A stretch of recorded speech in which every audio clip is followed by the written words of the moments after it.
Hello friends, maths के Saini MIC group में एक बार और आपका स्वागत है।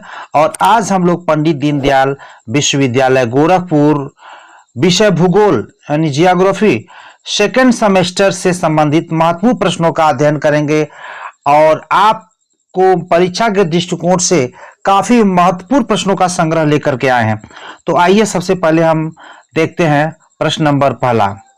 नेक्स्ट देखते हैं कि जियोग्राफी शब्द के जनक है। बहुत ही गंभीर प्रश्न है। जियोग्राफी शब्द यानी जो भूगोल जिसे भूगोल लिखा गया है, ये भूगोल शब्दवा के जनक कौन है, यानी जियोग्राफी शब्द के जनक कौन से हैं? तो इसके जो जनक है इरेटोस्थेनीज है। कौन है? इरेटोस्थेनीज है। नेक्स्ट हम दूसरे नंबर पे चलते हैं कि भूगोल के पिता फादर ऑफ जियोग्राफी यानी फादर ऑफ जियोग्राफी भूगोल के पिता कौन है? तो ये प्रश्न आता है, इसका उत्तर है हिकेटियस। देखिए दोनों प्रश्न में अंतर है। भूगोल जहां पे शब्द लिखेगा वहां पे इरेटोस्थेनीज है और जहां पे फादर ऑफ जियोग्राफी यानी भूगोल के पिता कौन है तो कौन से हैं? हिकेटियस है।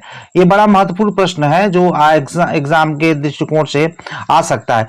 मानव भूगोल के पिता यानी फादर ऑफ ह्यूमन जियोग्राफी यानी फादर ऑफ ह्यूमन जियोग्राफी के जनक कौन से हैं? तो फ्रेडरिक रेटजल हैं। कौन है? फ्रेडरिक रेटजल हैं। नेक्स्ट चलते हैं कि नियतिवाद, निश्चयवाद, वातावरणवाद और डिटर्मिनिज्म के जनक हैं। ये सब एक ही चीज है। नियतिवाद, निश्चयवाद, वातावरण और डिटर्मिनिज्म जो है ये सब एक ही है। इसके जनक कौन है? फादर कौन है? तो यहाँ पे हम देख सकते हैं फ्रेडरिक रेटजल जो मानव भूगोल के जनक हैं, वही नियतिवाद, निश्चयवाद और वातावरणवाद या हम कह सकते हैं प्रकृतिवाद के जनक कौन है, क्योंकि इसी के अंतर्गत इन्होंने प्रकृति को प्रधान और मनुष्य को गौण माना है। नेक्स्ट यानी प्रकृति को यानी कहीं इन्होंने कहा है कि जो प्रकृति होता है वो मनुष्य का स्वामी होता है और मनुष्य प्रकृति का क्या होता है? दास होता है। नेक्स्ट हम 5वें नंबर पे चलते हैं कि संभववाद शब्द के जनक है। जो पॉजिटिविज्म जो है संभववाद शब्द के जनक है। तो ऑप्शन बी है पाल विडाल डिला ब्लास। पाल विडाल डिला ब्लास है। तो नेक्स्ट हम प्रश्न नंबर 6वें पर चलते हैं कि नव निश्चयवाद रुको अथवा जाओ न्यू डिटर्मिनिज्म के जनक कौन से हैं? न्यू डिटर्मिनिज्म के जनक कौन है? रुको और जाओ। तो ग्रिफिथ टेलर को इसलिए माना जाता है क्योंकि ये दोनों विचारधाराओं को जोड़ करके एक नई विचारधारा को जन्म दिए हैं। नेक्स्ट हम चलते हैं 7वें नंबर पे। नेक्स्ट देखते हैं संभववाद शब्द के जनक कौन है? संभववाद शब्द के जनक कौन है? तो लुसियन फेवरे हैं। जिस तरह से आपने देखा भूगोल शब्द के जनक इरेटोस्थेनीज हैं, उसी तरह से संभववाद के जनक कौन है? लुसियन फेवरे हैं। और संभववाद के जो जनक कौन है तो वो है आपके पाल विडाल डिला ब्लास। यहाँ पे शब्द की बात हो रही है, ध्यान दीजिएगा। संभववाद शब्द के जनक लुसियन फेवरे। नेक्स्ट हम चलते हैं 8वें नंबर पे चलते हैं कि जेस पीरियड्स अर्थात पृथ्वी का वर्णन नामक ग्रंथ की रचना किसने की थी? पृथ्वी के ग्रंथ नामक वर्णन नामक ग्रंथ की रचना किसने की थी? तो ऑप्शन आपका बी सही है, हिकेटियस ने जेस पीरियड्स अर्थात पृथ्वी का वर्णन नामक ग्रंथ की रचना की थी। नेक्स्ट हम चलते हैं कि एंथ्रोपोजियोग्राफी पुस्तक की रचना किसने की थी? तो फ्रेडरिक रेटजल जो हैं, जो मानव भूगोल के जनक फादर कहे जाते हैं, वही इन्होंने इस पुस्तक की रचना की है। नेक्स्ट चलते हैं प्रश्न नंबर 10वें पे। कुमारी एलन सेम्पुल किसकी शिष्या थी? कुमारी एलन जो सेम्पू थी वो किसकी शिष्या थी? तो फ्रेडरिक रेटजल की ही शिष्या थी। नेक्स्ट चलते हैं 11वें नंबर पे। फ्रेडरिक रेटजल किस देश के भूगोलवेत्ता थे? तो यह किस देश के भूगोलवेत्ता थे? तो ये जर्मनी के थे। कहाँ पे थे? जर्मनी के। अगर मेरे वीडियो अभी तक लाइक और सब्सक्राइब न किए हो तो करें, जिससे कि मेरा और रुचि बढ़े आपके प्रति। नेक्स्ट हम चलते हैं 12वें नंबर पे चलते हैं कि पाल विडाल डिला ब्लास किस देश के भूगोलवेत्ता थे? तो ऑप्शन ए सही है, ये फ्रांस के भूगोलवेत्ता थे। बहुत इंपॉर्टेंट प्रश्न है, जान लीजिए, बीए के दृष्टिकोण से काफी महत्वपूर्ण प्रश्न है। प्रश्न नंबर 13 पे चलते हैं। ग्रिफिथ टेलर किस देश के भूगोलवेत्ता थे? ग्रिफिथ टेलर किस देश के भूगोलवेत्ता थे? तो ये अमेरिका के थे। कहाँ के थे? अमेरिका के थे। नेक्स्ट हम चलते हैं 14वें नंबर पे कि मानव प्रकृति का दास है किस विचारधारा से संबंधित है? मानव प्रकृति का दास है किस विचारधारा से संबंधित है? तो यह नियतिवाद, निश्चयवाद से भी संबंधित, इसी विचारधारा से, जिसके अभी हमने आपको बताया था जनक कौन से हैं, जो फ्रेडरिक रेटजल थे, मानव भूगोल के जनक थे। उन्हीं की ये विचारधारा था जिसमें बताए थे कि जो प्रकृति होता है वो स्वामी होता है, मनुष्य जो होता है दास होता है। नेक्स्ट हम चलते हैं 15वें नंबर पे कि प्रकृति मानव का दास है किस विचारधारा से संबंधित है? जो प्रकृति है, यहाँ पे क्या हो गया? आदमी राजा हो गया और प्रकृति क्या हो गया? दास हो गया। आदमी क्या हो गया? राजा हो गया और प्रकृति क्या हो गया? दास हो गया, गुलाम हो गया। यानी प्रकृति मानव का दास है किस विचारधारा से संबंधित है? तो ये आपका ऑप्शन सी सही है, संभववाद से। यह संभववाद, जो ये आपको पता है पाल विडाल डिला ब्लास जिसके मतलब जनक हैं, वो ही उसी विचारधारा में इस बात को बताया गया है। नेक्स्ट चलते हैं कि रुको और जाओ किस विचारधारा से संबंधित है? तो यह नव निश्चयवाद से संबंधित है, जो ग्रिफिथ टेलर की विचारधारा है वो नव निश्चयवाद से संबंधित है। नेक्स्ट 17 नंबर चलते हैं। मानव भूगोल अस्थिर पृथ्वी और क्रियाशील मानव के बीच परिवर्तनशील संबंधों का अध्ययन है। यह किसका विचारधारा है, यानी किसकी परिभाषा है? तो कुमारी सैमपुल का यह परिभाषा है, उनकी यह विचारधारा है। नेक्स्ट चलते हैं 18वें नंबर पे। मानव भूगोल मानव समाज और धरातल के बीच संबंधों का संश्लेषित अध्ययन है। 18वें नंबर पे है, संश्लेषित अध्ययन है। किसका परिभाषा है? तो फ्रेडरिक रेटजल का ये परिभाषा है। फ्रेडरिक रेटजल का ये परिभाषा है। नेक्स्ट चलते हैं 19वें नंबर पे। भूगोल को सर्वप्रथम किसने सामान्य और विशिष्ट में विभाजित किया? ये भी प्रश्न बहुत इंपॉर्टेंट है और काफी लोग यहाँ पे कंफ्यूज हो जाते हैं। सामान्य और विशिष्ट में किसने विभाजित किया था? तो ऑप्शन डी सही है, वारेनियस ने इसका विभाजन किया था सामान्य और विशिष्ट भूगोल में। नेक्स्ट, भूगोल वह आभामय विज्ञान है जो पृथ्वी की झलक स्वर्ग में देखता है। किसने कहा था? तो टालमी ने कहा था। तो ऑप्शन ए सही है, टालमी। हम चलते हैं 21वें नंबर पे। भूगोल मात्रात्मक क्रांति की शुरुआत कब हुई? यानी भूगोल में मात्रात्मक क्रांति की शुरुआत कब हुई? तो 1950 के दशक में मात्रात्मक क्रांति की शुरुआत हुई। ब्रिटेन की भूमि उपयोग हेतु किस भूगोलवेत्ता के नेतृत्व में भूमि का सर्वेक्षण किया गया था? ब्रिटेन का भूमि उपयोग हेतु किस भूगोलवेत्ता के नेतृत्व में भूमि का सर्वेक्षण किया गया था? तो डडले जो स्टाम्प थे, इन्हीं के संरक्षण में यह किया गया था। प्रश्न नंबर 23 पे चलते हैं। निम्नलिखित में कौन सा एक भौगोलिक सूचना का स्रोत नहीं है? कौन सा एक भौगोलिक सूचना का स्रोत नहीं है?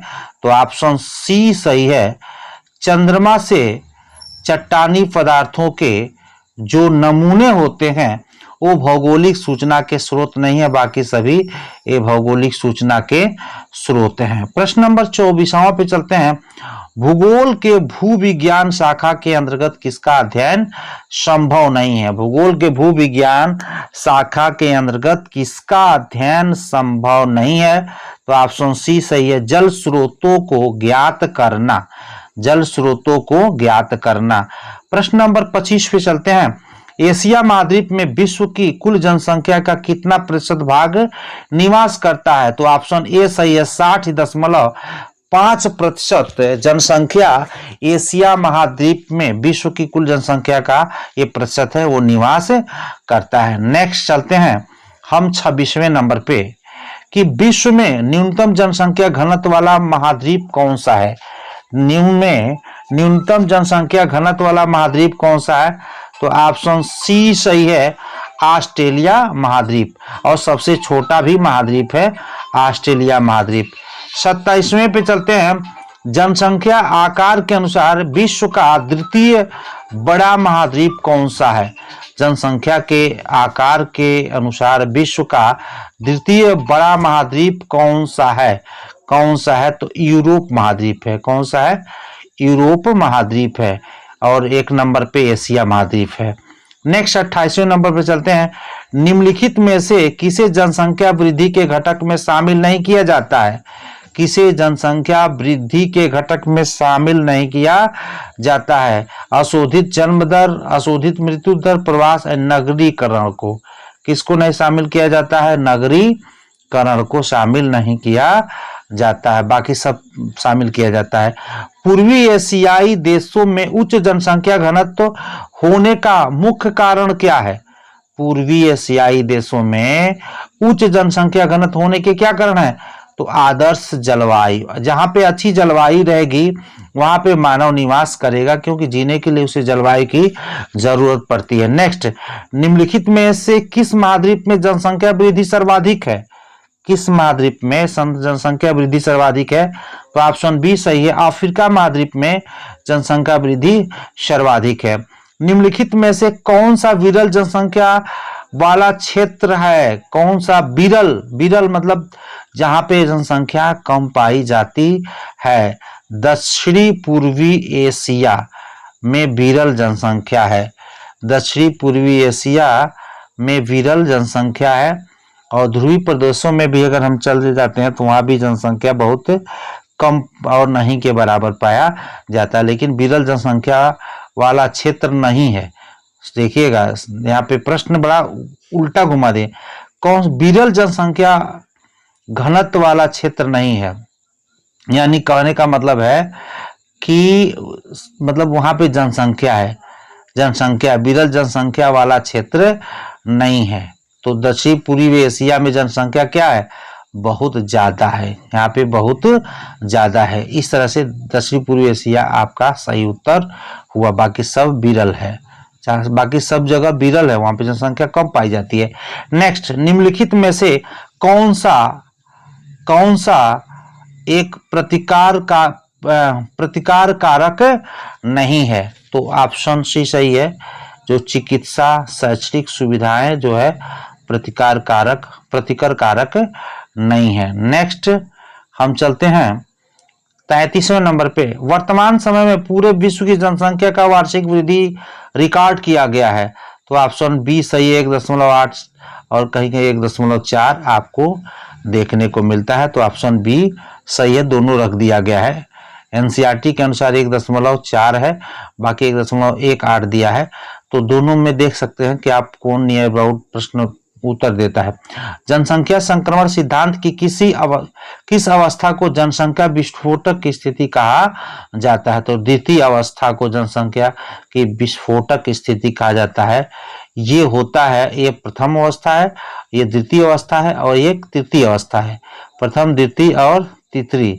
तो यहाँ पे शुरू होता है और इस तरह से जाकर के इस तरह से हो जाता है, यहाँ पे इस तरह से हो जाता है। तो यहाँ पे जो द्वितीय अवस्था है सबसे विस्फोटक अवस्था माना जाता है। नेक्स्ट हम चलते हैं 35वें नंबर पे, किस विद्वान का मानना था कि महामारी, प्राकृतिक आपदा एवं अकाल तथा युद्ध से जनसंख्या नियंत्रित होती है? तो इन्होंने कहा था माल्थस ने। माल्थस का जो चक्रीय जनसंख्या सिद्धांत है, इनके हिसाब से जो खाद्यान्न सामग्री है वो गणितीय अनुपात में बढ़ता है, 1, 2, 3, 4, 5, 6, 7, 8 के हिसाब से। लेकिन जो जनसंख्या है वो ज्यामितीय अनुपात में बढ़ता है, जैसे 2, 4, 8, 16, 132, 64, 128। तो इस तरह से इन्होंने कहा कि अगर मनुष्य जनसंख्या को कंट्रोल नहीं करता है तो प्रकृति अपने हिसाब से उसको कंट्रोल करने का काम करती है। निम्नलिखित में से किस क्षेत्र में जनसंख्या सर्वाधिक पाई जाती है? तो पूर्वी एशिया में जनसंख्या सर्वाधिक पाई जाती है। यहाँ पे जनसंख्या घनत्व दोनों बहुत ज्यादा पाई जाती है। किस अफ्रीकी देश में जन्म वृद्धि दर सबसे अधिक है, यानी जन्म लेने वालों की संख्या सबसे अधिक है? किस महाद्वीप में? सोमालिया देखें, समुद्री लुटेरे यहाँ पे पाए जाते हैं। तो सोमालिया में जो जन्म वृद्धि दर सबसे अधिक है। नेक्स्ट है निम्नलिखित में से किस देश की जनसंख्या का घनत्व तो सर्वाधिक है? किस देश का जनसंख्या घनत्व तो क्या है? सर्वाधिक है। तो बांग्लादेश है। बांग्लादेश की जनसंख्या घनत्व तो क्या है? सर्वाधिक है। और उत्तर भारत में कौन सा है? आप भारत की जब बात करेंगे तो जनसंख्या घनत्व बिहार का सबसे ज्यादा है, 1106 प्रति व्यक्ति किलोमीटर। मानव जनसंख्या को प्रारंभ के 1 करोड़ होने में कुल कितने वर्ष लग गए थे? तो 10 लाख वर्ष लग गए थे जनसंख्या 1 करोड़ होने में। जान लीजिए, 1 करोड़ जनसंख्या होने में 10 लाख वर्ष लग गए थे, लेकिन बहुत ही समय में दोगुना जनसंख्या हो गया। नेक्स्ट चलते हैं हम। जनसंख्या में होने वाले परिवर्तन चक्र को सामान्य किस नाम से जाना जाता है? तो जननांकीय संक्रमण सिद्धांत के नाम से जाना जाता है। पूछ देगा तो बहुत काफी कंफ्यूज रहेंगे। जननांकीय संक्रमण सिद्धांत के नाम से जाना जाता है जनसंख्या में होने वाले परिवर्तन चक्र को, जो इसको बोलते हैं जननांकीय संक्रमण सिद्धांत, जो डब्ल्यू नॉटेस्टीन और डब्ल्यू एस थॉम्सन के द्वारा सिद्धांत को दिया गया था, और सीपी ब्लेकर भी दिए थे। नेक्स्ट 41वें नंबर पे चलते हैं। जननांकीय संक्रमण सिद्धांत का प्रतिपादन किसने किया था? तो ऑप्शन सी सही है। जननांकीय संक्रमण सिद्धांत का प्रतिपादन किसने किया? तो ऑप्शन सी है, थॉम्सन एवं नोटेस्टीन ने जननांकीय संक्रमण सिद्धांत का प्रतिपादन किया था। 42वें नंबर पे चलते हैं हम। विश्व के अधिकांश विकासशील देश जनसंख्या संक्रमण किस अवस्था में है? विश्व के अधिकांश विकासशील देश जनसंख्या संक्रमण की किस अवस्था में है? तो दूसरी अवस्था में, क्योंकि शिक्षा स्वास्थ्य सुविधाएं हर देश में बढ़ती जा रही है, इसी कारण से हर देश में जनसंख्या द्वितीय अवस्था में है, जनसंख्या अधिक है। नेक्स्ट चलते हैं 43 नंबर पे। जनसंख्या संक्रमण सिद्धांत के अंतर्गत कौन सी विशेषताएं पाई जाती है? जनसंख्या संक्रमण सिद्धांत में कौन सी विशेषताएं पाई जाती हैं? ऑप्शन सी सही है, जन्म दर एवं मृत्यु दर स्थिर हो जाती है। जनसंख्या सिद्धांत के अंदर कौन सी विशेषताएं? यानी जन्म दर एवं मृत्यु दर स्थिर हो जाती है, तो इसी को हम बोलते हैं संक्रमण सिद्धांत। नेक्स्ट चलते हैं। जनसंख्या संक्रमण सिद्धांत के द्वितीय अवस्था में क्या होता है? तो ऑप्शन डी सही है, उच्च जन्म दर एवं निम्न मृत्यु दर की स्थिति पाई जाती है। द्वितीय अवस्था में उच्च जन्म दर यानी जन्म लेने वालों की संख्या क्या होगी? अधिक, और मृत्यु दर क्या होती है? निम्न या स्थिर पाई जाती है। तो स्वाभाविक है स्थिर या निम्न पाई जाएगी तो जनसंख्या क्या होगी? अधिक होगी। यहाँ पे देखते हैं।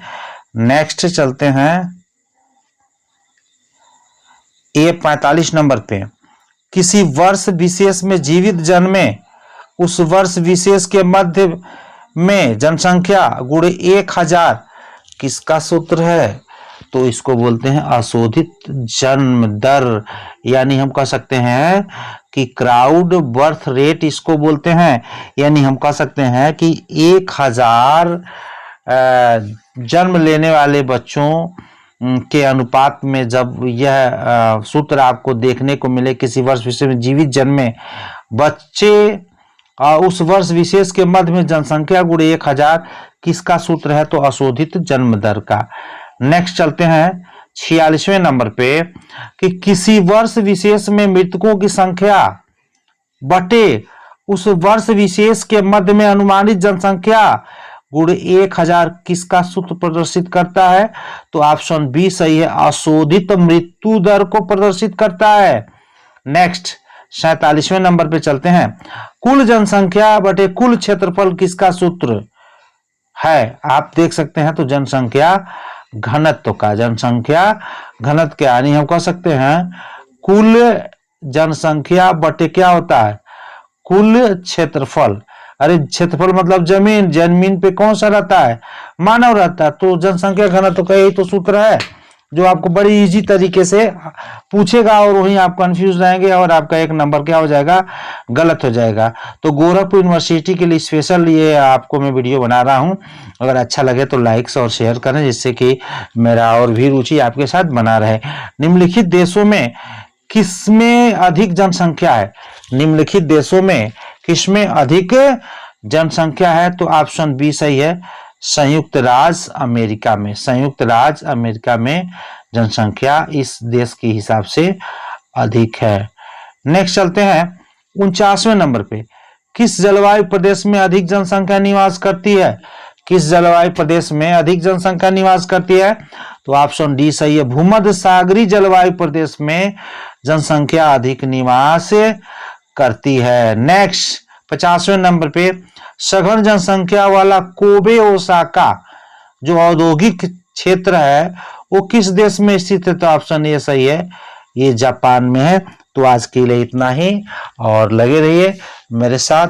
इसी तरह से अभी आपको मेरे जाएंगे प्लेलिस्ट में, तो राष्ट्र गौरव, पंडित दीनदयाल से संबंधित इंट्रोडक्शन ऑफ आप नाथ संप्रदाय पे बहुत सारे वीडियो हैं जो आपको 100% उसमें से प्रश्न आपको मिल जाते हैं। तो आज के लिए इतना ही, धन्यवाद। नेक्स्ट वीडियो का हम लोग इंतजार करेंगे। आज के लिए इतना ही।